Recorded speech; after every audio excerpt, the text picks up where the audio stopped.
A week ago on Thanksgiving, a local woman was hit and killed by a suspected drunk driver.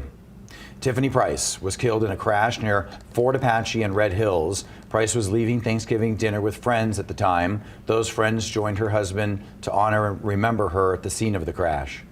She was at my house on my watch. She left about 10-something, almost 11.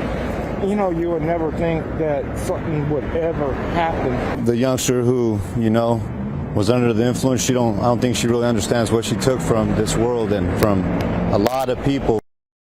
Police say Tiara Richardson was driving on a suspended license and registration and did not have insurance. Richardson faces charges of driving under the influence and reckless driving.